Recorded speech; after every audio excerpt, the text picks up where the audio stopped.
Ok. Perfeito. Então, mais uma vez, muito bom dia a todos.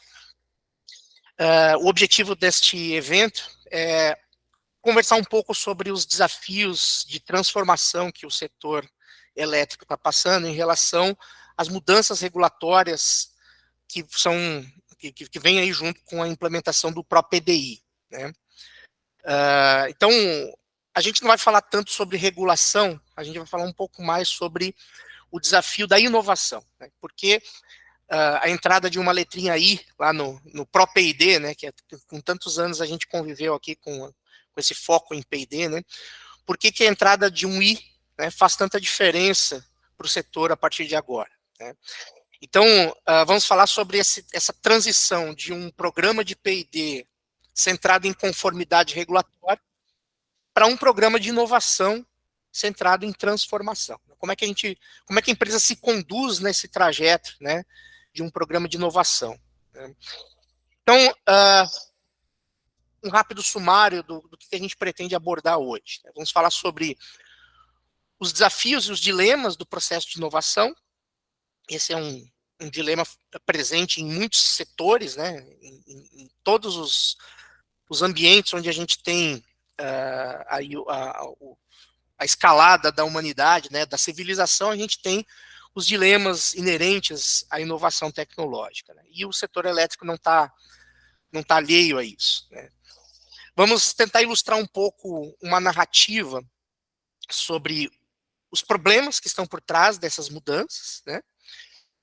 Vamos falar um pouco sobre o desafio de inovar para resultados, né?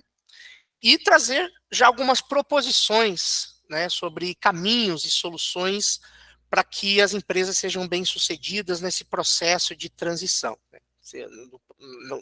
Num alinhamento entre objetivos de curto e longo prazo, né? Na implementação de um modelo de ecossistema, né, onde a gente tenha realmente uma cooperação, tanto interna quanto externa, da organização no processo de inovação. O desafio da continuidade, né?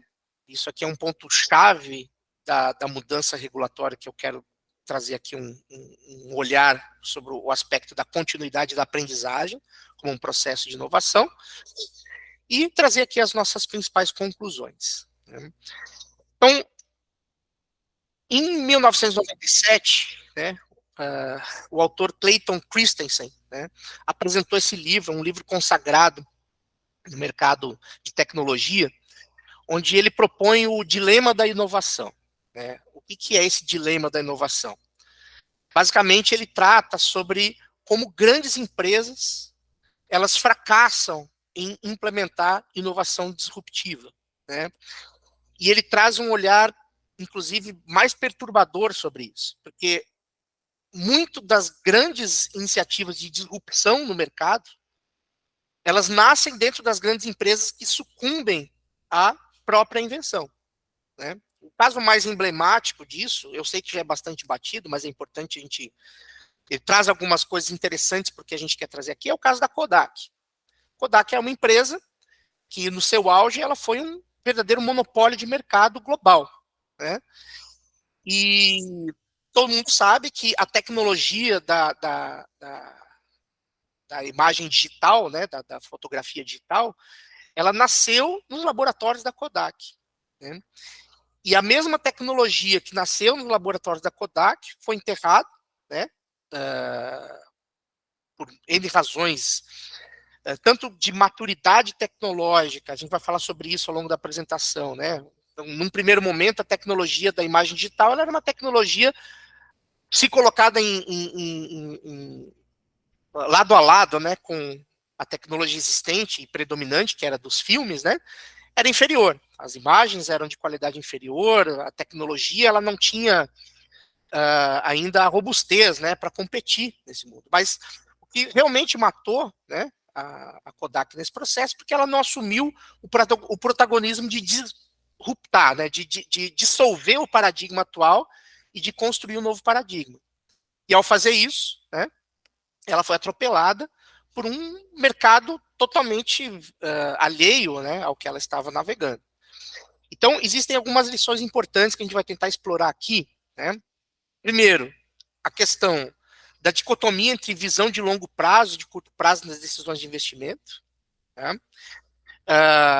Existe uma discussão, eu estava acompanhando até há pouco a audiência pública da ANEEL, onde teve uma fala lá de um professor, pesquisador de uma universidade, que ele trata de assuntos que são centrais e que têm a ver com a experiência da própria Kodak, né? De que você não pode apenas construir um modelo de inovação focado no retorno do investimento de curto prazo, né? É necessário equilibrar. Isso precisa acontecer dentro de um contexto em que a empresa tem o protagonismo dessa decisão. Ela não é simplesmente conduzida por forças externas que estão transformando o mercado, mas que ela assume o papel, né, de estabelecer os paradigmas. Né? E isso nem sempre se traduz em retorno do investimento mensurável no curto prazo. Né? Então, o primeiro aspecto da experiência e do dilema da inovação diz respeito a essa transformação, né, que você traz na forma como o resultado é gerado para o negócio. Né? Então, isso aqui é um ponto central da experiência Kodak, é um ponto central do livro do Clayton Christensen. Né? Outro ponto, né, clientes, investidores, mercados, sempre vão preferir naturalmente a manutenção do status quo, né? Pelo simples conforto da previsibilidade. Né? Então, os retornos financeiros mensuráveis no curto prazo, eles são mais fáceis de se vender e mais fáceis de se aprovar dentro de um ciclo de investimento. Né? Então, existe aqui também um desafio, né, de você conciliar essa visão de curto prazo que é necessário à continuidade operacional da empresa, né, com uma visão de longo prazo onde você está resolvendo e atendendo às grandes questões, né, onde você está atacando os grandes problemas. Né. E paradigmas disruptivos, eles acabam representando uma ameaça de continuidade, muitas vezes. Né? Sobretudo, quando você já tem retornos comprovados, quando você tem uma situação onde você tem um status quo estabelecido de fato. Né? E aí, o que acontece? Grandes empresas, né, que têm um apetite de risco moderado por forças de mercado, perdem protagonismo da transformação. Né? Até que alguém, muitas vezes de fora do mercado, né, alguém que não é um ator tradicional do mercado, que não está comprometido com essas pressões e tem menos a perder, né, ele aparece e muda o jogo, né, de uma forma profunda, radical, transformadora, às vezes destruindo mercados inteiros para se estabelecer novos paradigmas. Né. Então, esse é o dilema da inovação que foi trazido em 97 pelo Christensen num ambiente que estava focado na disrupção tecnológica, na tecnologia digital. Né? E revisitando, né, esse livro, revisitando essa temática, eu me questionei, será que a gente está diante de um novo tipo de dilema da inovação no setor elétrico? É natural que a gente não pode colocar em pé de igualdade o desafio da Kodak com o setor elétrico, num sentido de que o monopólio da Kodak foi estabelecido por um processo de dominação de mercado, né? Enquanto que numa economia regulada, né, onde você tem monopólios concedidos pelo Estado, né, é um cenário diferente, não é tão simples para um ator novo chegar e virar do avesso o jogo. Né? Mas eu entendo que existem aspectos em comuns à proposição do Clayton Christensen, que eu acho que são relevantes aqui para a nossa análise. E eu acho que existem lições aprendidas, né, de outros mercados que são muito pertinentes nesse momento de transição que acontece no setor elétrico. A gente vai tentar explorar isso ao longo aqui da nossa exposição. Tá? Então, antes de a gente entrar na análise mais específica do setor elétrico, eu trouxe aqui uma pequena ilustração, né? Um conto da vida corporativa. Qualquer semelhança com a vida real não é mera coincidência, tá? A ideia é a gente tentar entender um pouco essa dinâmica e o tipo de problema que está por trás dos grandes desafios de transformação que a gente tem nesse modelo de inovação. Primeiramente, vamos apresentar os nossos personagens. Então, a gente tem aqui o Marcelo, né? É um professor e pesquisador da Universidade Federal Imaginário. O Marcelo é um cara que fez carreira acadêmica a vida toda.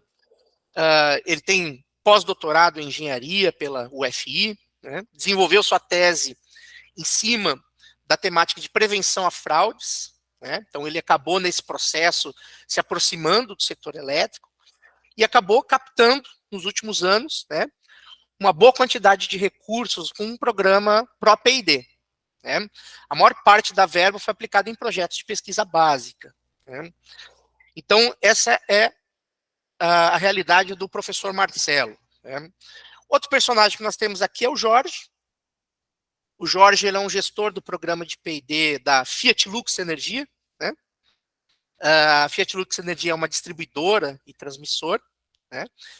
Ele é pós-graduado em gestão de projetos, fez toda a sua carreira no setor elétrico, né? Está nesse mercado há mais de 15 anos, e ele, boa parte desse período ele esteve mais ligado à área de transformação digital da empresa. Mais recentemente, ele foi convidado a assumir uma posição de gerência de P&D e inovação, né? Havia um movimento dentro dessa empresa, onde se pretendia integrar as áreas de P&D, que antes estavam mais ligados à temática da regulação, e a área de inovação, e ele foi convidado aí a liderar essa mudança dentro da empresa, essa integração de P&D e inovação, né?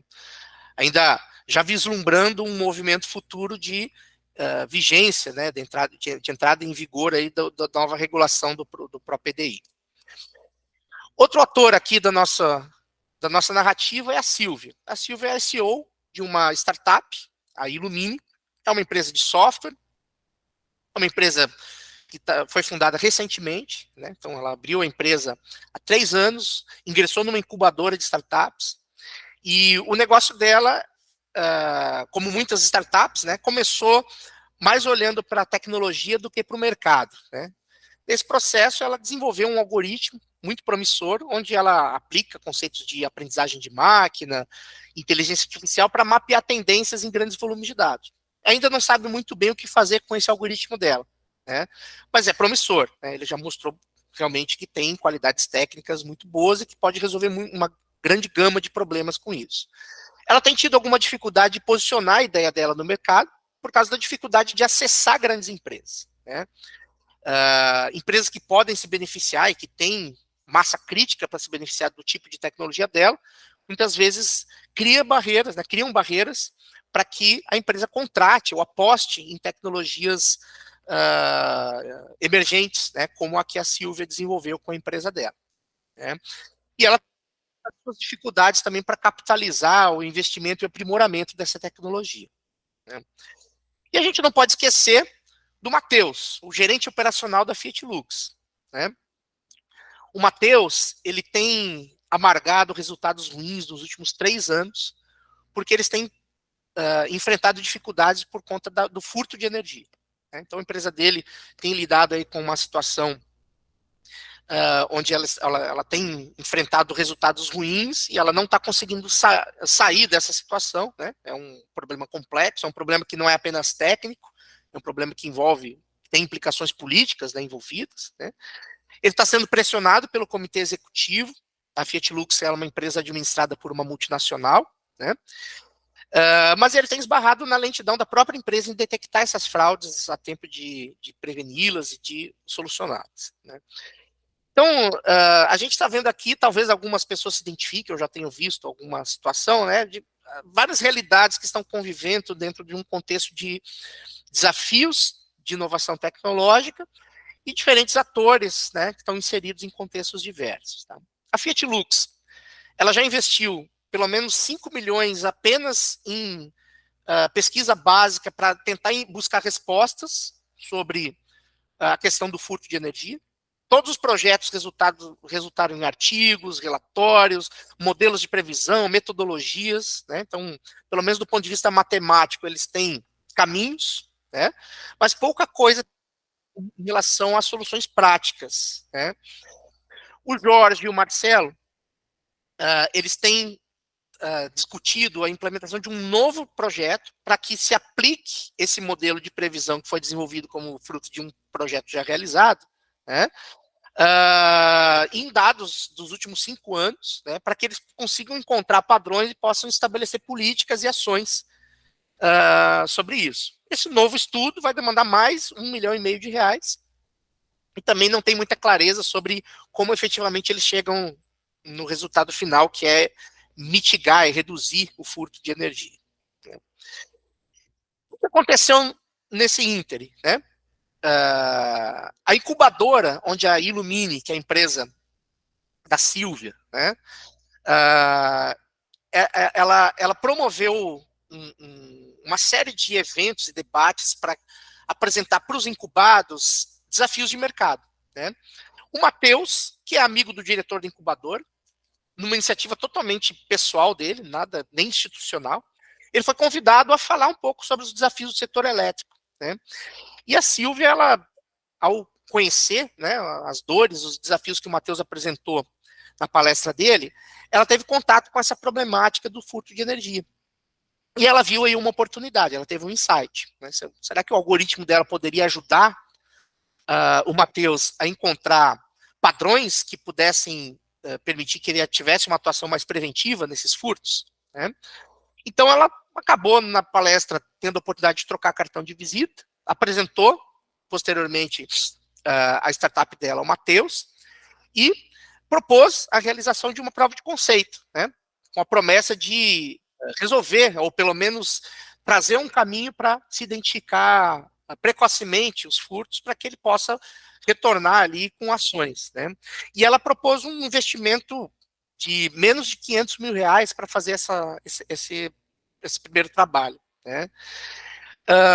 Tudo parecia muito bem, o Matheus ficou empolgado e colocou ela nos trâmites de contratação na empresa. Infelizmente, a startup não passou no processo de homologação da área de TI, né?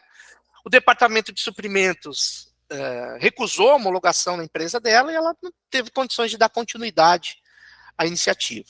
No final, o Matheus não pôde contratar a Illumine e ele não pôde dar vazão aí a essa oportunidade. Então, o que a gente vê dessa dinâmica é uma dinâmica que a gente tem observado que acontece em outros contextos de uma forma muito similar. Primeiro, não houve um compromisso do pesquisador em uma entrega que efetivamente resolvesse o problema. O pesquisador estava focado no seu projeto acadêmico, né, em desenvolver suas teses, em desenvolver, e não que ele necessariamente ele tivesse a obrigação de ter esse papel, né? Mas não houve de fato esse elo de ligação entre a pesquisa e o problema, né? Quem tinha o potencial de trazer uma solução mais rápida não teve acesso aos recursos, não teve acesso aos canais adequados para contribuir com o processo de inovação e caiu na vala comum da burocracia de aquisições. Isso fez com que uma grande oportunidade para a empresa fosse perdida, né? Mesmo sendo da mesma empresa, operações e P&D não estavam trabalhando juntos, né? Cada um tinha sua agenda, né? P&D estava focado ali na sua obrigação regulatória de investir, estava até buscando um alinhamento temático adequado, ou seja, ele não estava na direção errada do ponto de vista da escolha do tema, né? Mas ele não trabalhou de uma maneira próxima com a área de operações, e a área de operações teve contato com uma baita oportunidade de inovação, mas não soube canalizar e não compartilhou informações que poderiam ter acelerado a solução do problema.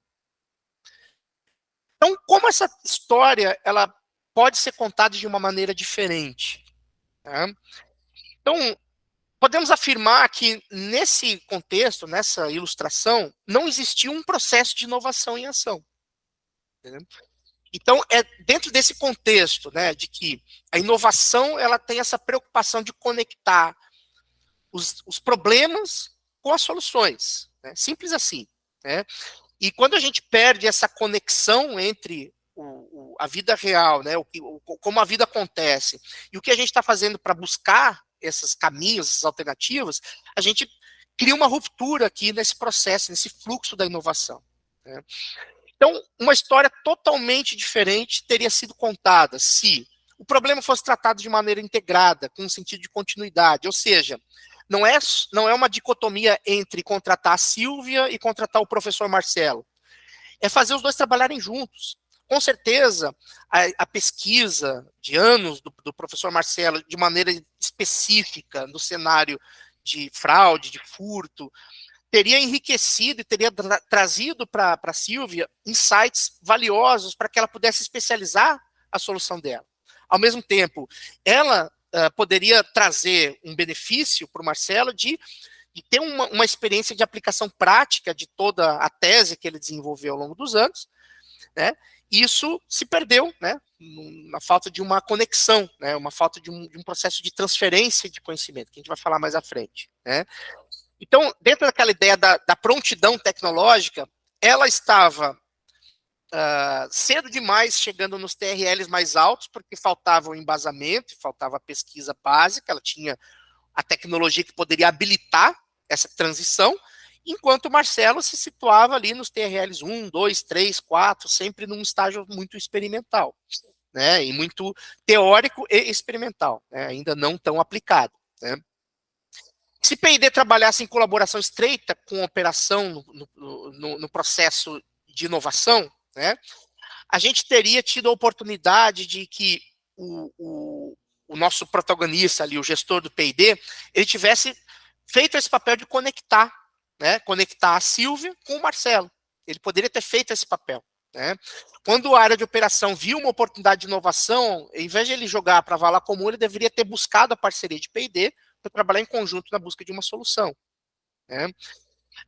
Se existissem caminhos mais ágeis para que uma grande empresa pudesse capturar valor de inovações disruptivas de empresas mais incipientes, startups, né? Se a operação enxergasse no P&D um parceiro para resolver problemas importantes e urgentes, e se existisse um processo eficaz de transferência de conhecimento entre academia e mercado, né? Então existe um monte de ICs aqui, que obviamente nada disso aqui é novidade para ninguém que está aqui presente. Todo mundo sabe das questões, pelo menos em teoria, sabe das questões básicas sobre como se traduz P&D em inovação, né? E o desfecho é, se P&D não estivesse tão motivado por assuntos regulatórios quanto por motivos estratégicos, né, a gente teria com certeza de todo esse enredo uma história diferente para contar, né? Então é disso que se trata em última instância, a intenção do setor como um todo, né, com a implementação de um programa como o próprio PDI, né? Então, eu estou dando ênfase à palavra intenção, porque, obviamente, existe uma aprendizagem da própria ANEL. A ANEL, a gente vê claramente que ela ainda está tentando encontrar esse caminho, né? O setor como um todo não tem a resposta definitiva, né, para isso. Mas, claramente, a intenção do próprio EDI é essa. É um movimento em larga escala para a inovação de valor, para que a inovação se traduza em benefício para o mercado, para o consumidor, para as empresas, né, para a sustentabilidade geral do setor, certo? Então, esses ICs todos que a gente falou aqui estão no âmago das decisões que estão por trás da implementação de um programa voltado para a inovação, tá? Então, as principais mudanças no programa a partir do próprio PDI tratam, né? Eu tentei sintetizar, obviamente vai um pouquinho mais além, mas eu sintetizei aqui em 5 aspectos-chave. Primeiro, ampliação do ecossistema de inovação. Então, a gente tira essa polarização, essa concentração do esforço do setor acadêmico e leva para o setor produtivo também a responsabilidade de criar inovação, né? Entendendo que o setor produtivo vai ter um interesse maior naquilo que tem mais prontidão tecnológica, que é o que se pretende, né, dentro do próprio PDI, né, que se aposte mais em inovações que estejam mais prontas para se aplicar, né? Existe o PEQI como um instrumento norteador, né, de visão estratégica, de uma agenda setorial de temas, de objetivos, de resultados globais, né? Existe a inovação com foco em retorno mensurável e aplicação efetiva nas operações, né? Existe esse foco que com a implementação da TRL se pretende buscar mais prontidão tecnológica e dar preferência para aquilo que está mais pronto para ser aplicado efetivamente como solução. Existe também a possibilidade de novas formas de investimento que vão além da subvenção, né, que sempre foi o principal instrumento, né? Então, a possibilidade, inclusive, de você ter o aporte, né? Ainda não está bem regulamentado isso, né? Mas isso uma novidade importante que também traz aí de seus próprios desafios inerentes, né? Então, se a gente analisa de uma maneira abrangente, nenhum desses objetivos aqui é problemático em si, né? Ele se torna problemático à medida que a gente começa a instrumentalizar a forma de implementar esses objetivos, né? Mas todos eles têm como pano de fundo essa intenção de se fazer com que a inovação atinja o consumidor final, que atinja o mercado, que atinja o resultado, certo? Então, entrando um pouco mais no detalhe, né?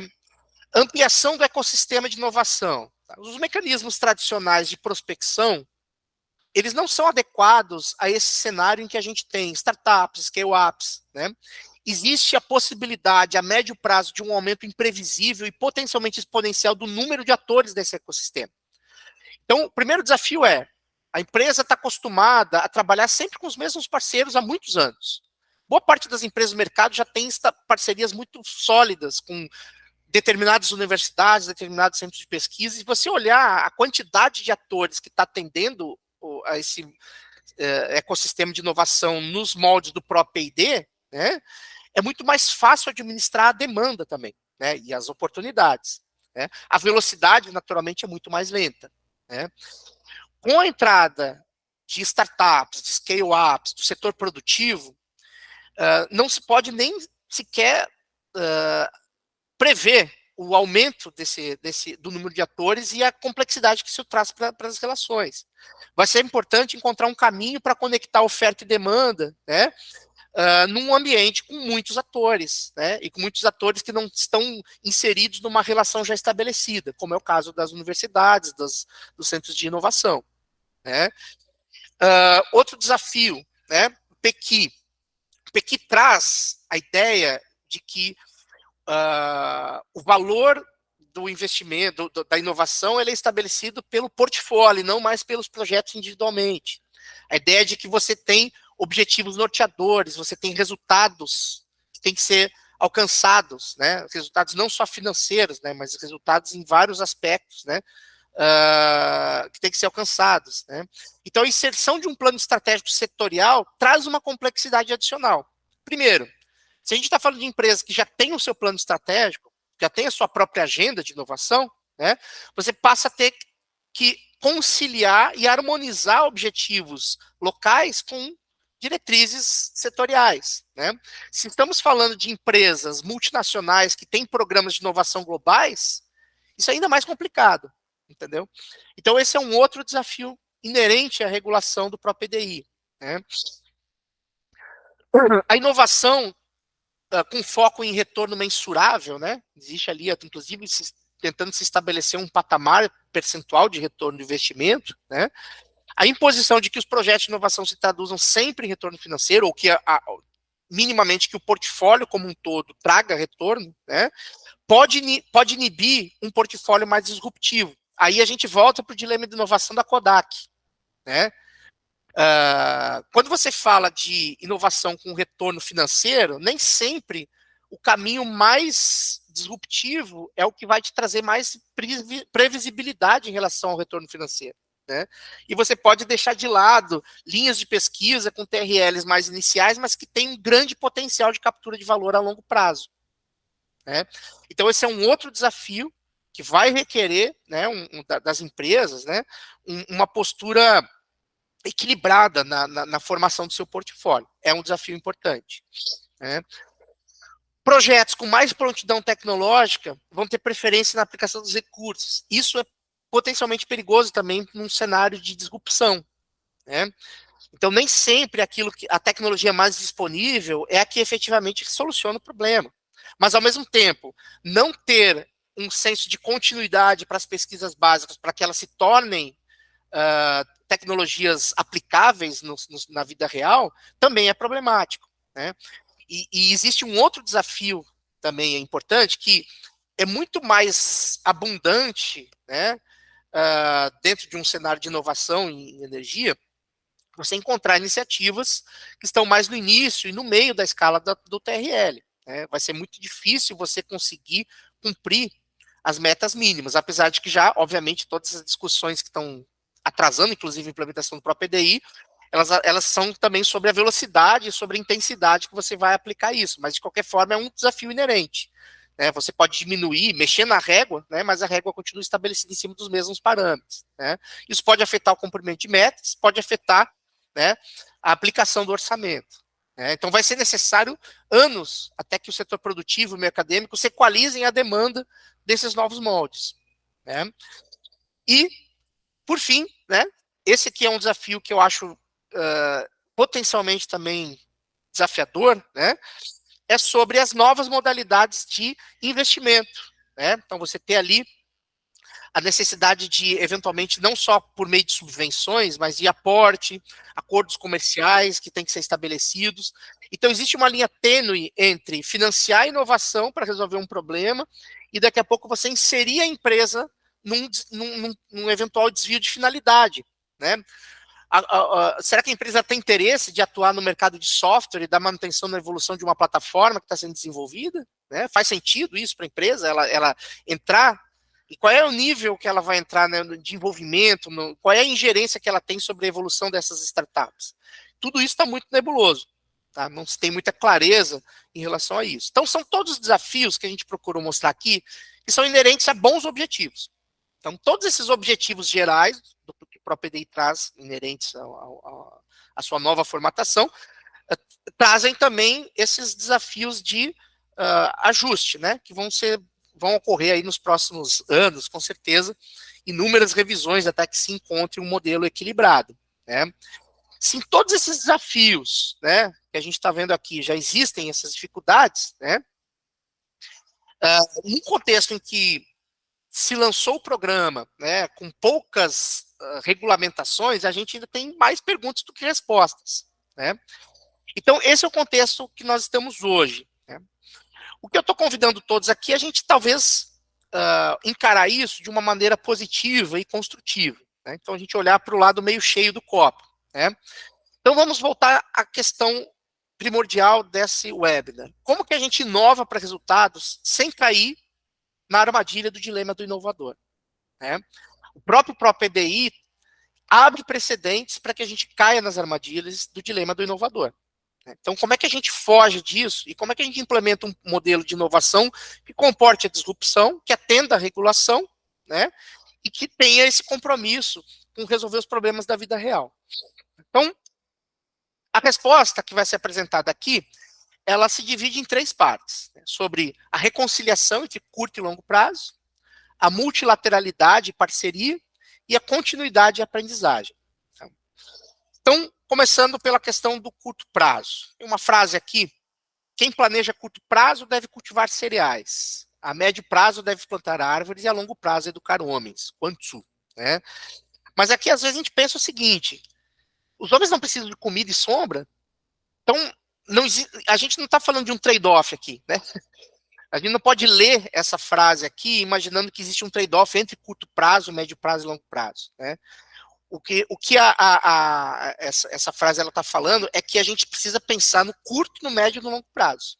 Né? É necessário equilíbrio, é necessário reconciliar curto e longo prazo para que a gente consiga fazer com que o crescimento aconteça de fato. Né? Então, curto, médio e longo prazo não são mutuamente excludentes. Essa é uma premissa fundamental para qualquer programa de inovação. Né? É necessário se concentrar nos problemas imediatos, mas é necessário também ter um esforço dedicado às grandes questões, né, que são questões de longo prazo. Né? Então, estabelecer uma visão estratégica para o programa de inovação é fundamental. E a gente não pode ter como muleta o PEQI. O PEQI estabelece uma visão setorial, mas a empresa tem que ter a sua própria visão do programa de inovação. Né? Então, conciliar uma visão setorial com uma visão empresarial é fundamental para um bom programa de inovação. Né? Essa visão estratégica, ela tem que se desdobrar em uma cadência de revisão de objetivos e resultados-chave. Né? E essa cadência de revisão de objetivos, ela se traduz em um balanceamento contínuo do seu portfólio para que você sempre tenha esforço dedicado a metas de curto, de médio e longo prazo. Né? E com ações que tenham um longo alcance. Em outras palavras, a gente estabelece uma visão de longo prazo, a gente planeja o médio prazo e a gente executa o curto prazo, sempre tendo em vista a nossa visão. A gente não perde de vista a visão de longo prazo enquanto a gente implementa as soluções do dia a dia, né? Isso daqui, basicamente, é sobre gestão de portfólios, né? Gestão de portfólios é sobre a arte de você balancear, equilibrar o investimento em torno de objetivos, né, de transformação e objetivos de continuidade, né? Multilateralidade e parceria, né? Nenhum homem é uma ilha isolada. Cada homem é uma partícula do continente, uma parte da Terra, né? A inovação sempre acontece em grande escala, né? Então, tem até aquelas ilustrações que tentam fazer essa distinção entre invenção e inovação, né? Invenção pode acontecer com um gênio da lâmpada. Inovação não, ela sempre acontece em escala, ela sempre acontece na maior escala possível, né? Não se faz inovação com super-heróis, né? Se faz inovação com muitas mentes, muitos braços, processos e um programa de inovação que una, né, todos esses componentes, né? Então, estabelecer multilateralidade, parceria, para dentro e para fora da empresa, né, são aspectos fundamentais para o sucesso de um programa de inovação. Então, trabalhar de maneira estreita, né, colaborando com as áreas de negócio, né, trazer o negócio para a cocriação, né, junto com os parceiros que estão estabelecidos, colocar a mão na massa junto com o parceiro. Eu acho, assim, até uma observação que em algumas empresas a gente percebe isso, né, que a parte mais divertida do processo de inovação é terceirizada para instituto de pesquisa, para universidade, e você vê áreas de P&D que são basicamente centros de gestão de projetos, né?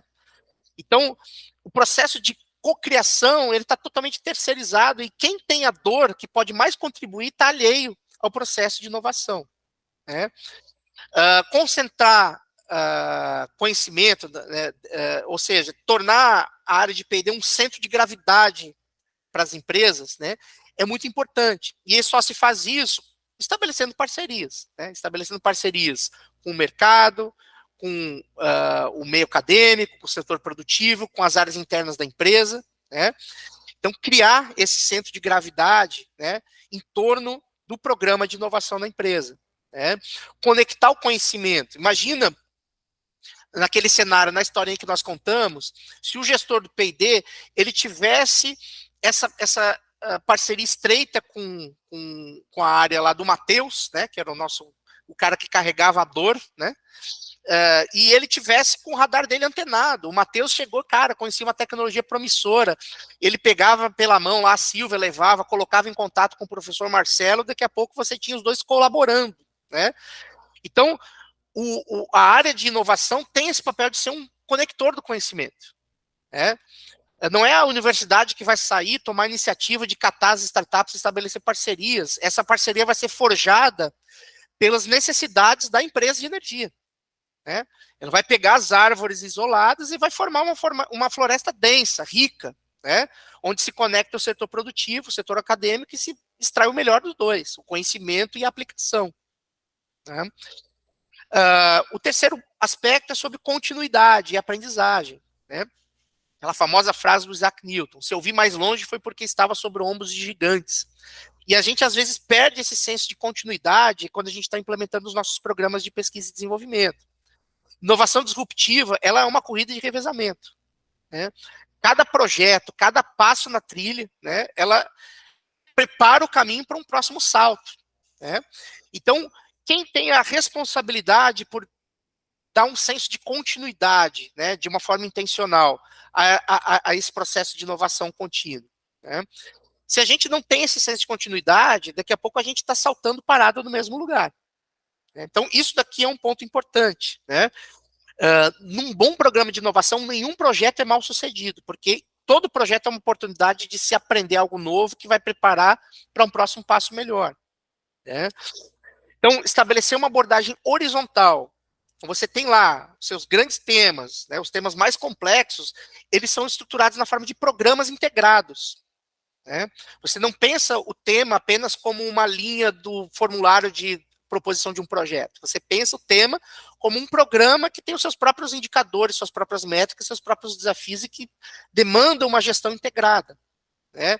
Esse centro de continuidade requer estruturas permanentes para acompanhar sistemas complexos. Então, você não pode, num contexto como esse, ficar pipocando em qualquer direção aonde vem a demanda. Você tem que gerar esse processo crítico, né, da organização do portfólio, né? Promover a cooperação, integrar iniciativas que tratam do mesmo desafio em diferentes estágios de prontidão tecnológica é um papel do gestor de inovação, do gestor de P&D, né, que vai trabalhar com esse foco de promover essa continuidade, né? E aí vem um ponto importante. Transferência de tecnologia, num contexto do próprio PDI, é interesse da empresa financiadora, acima de tudo, né? Eu não estou eximindo a responsabilidade do setor acadêmico de se tornar mais aberto, né? E a gente sabe que existe esse é um problema, né, de fato. Mas a gente não precisa esperar o setor acadêmico se transformar. Assuma o protagonismo de transferência de tecnologia. Faça o conhecimento fluir entre quem está teorizando e quem pode aplicar, né? Então, promover esse encontro, né, pode fazer com que o seu programa prospere de uma maneira muito maior, né? Então, são 3 grandes pontos, né, que a gente trouxe aqui como caminhos, né? E aí resta a nossa pergunta final. É possível para uma grande organização do setor elétrico estabelecer um programa de inovação de alto impacto com esses desafios todos? A resposta é sim, né? Mas é necessário que as áreas de P&D que estão nesse processo de se unir às áreas de inovação. É engraçado quando eu vejo em muitas empresas ainda P&D é uma coisa, inovação é outra, são áreas que não são a mesma coisa, né? Não, eu entendo que a tendência a médio prazo com a implementação e com a regulamentação do próprio PDI é acabar essa ruptura, diminuir, eliminar essa parede, são as mesmas coisas que estão em jogo, né? Então, sair dessa passividade, assumir o protagonismo, né? Sair de uma relação tranquila e linear com o meio acadêmico para um apetite de risco maior, onde se busca também um ganho potencial maior, né? Tudo isso vai demandar da empresa uma capacidade de desenvolver novas competências organizacionais, né? Novas formas de gerenciar o seu portfólio, de tomar decisão, de implementar, de experimentar, de colocar em prática, né? Isso em todos os aspectos que estão envolvidos, tá? Tanto no lado regulatório, que tem muita lição para se aprender nesse processo, quanto no lado operacional da empresa, né? Então, é um desafio que abrange todo o ciclo de gestão do programa.